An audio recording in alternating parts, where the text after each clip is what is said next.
অনূর্ধ্ব-20 Asian cup বাছাই পর্বে বাংলাদেশকে প্রতিনিধিত্ব করতে ইংল্যান্ড থেকে দেশে এসে পৌঁছেছেন অ্যাডাম আব্বাস।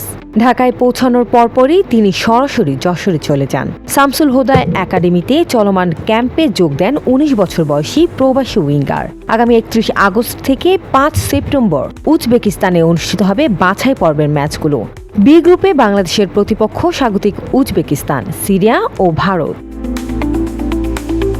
অ্যাডামকে লাল সবুজ জার্সিতে খেলানোর জন্য গত কয়েক মাস ধরে নিরলস কাজ করেছে বাফুফের টেকনিক্যাল বিভাগ। জীবন অবাক না করলে কে করবে? ২৮% মিল্ক ফ্যাটের অবাক করার সাথে ফ্রেশ মিল্ক পাউডার। জীবন অবাক করুক প্রতিদিন। গত এপ্রিলে তার খেলার ভিডিও বিশ্লেষণ করে যোগাযোগ শুরু করে ফেডারেশন।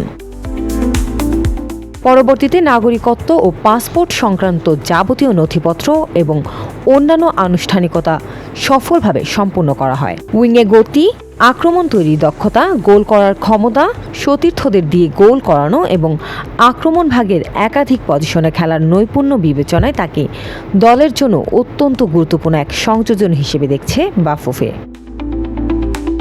ইংল্যান্ডে বেড়ে ওঠা এই তরুণ ফুটবলারের ফুটবল যাত্রার শুরুটা হয়েছিল বিশ্বখ্যাত ক্লাব ম্যানচেস্টার ইউনাইটেডের একাডেমি দিয়ে। সেখানে তিনি টানা ৪ বছর বয়সভিত্তিক ফুটবলে নিজের দক্ষতা দেখান। পরবর্তীতে তিনি যোগ দেন বার্নলির অনূর্ধ্ব-১৮ দলে। চোটের কারণে বার্নলির সঙ্গে তার চুক্তি নবায়ন হয়নি।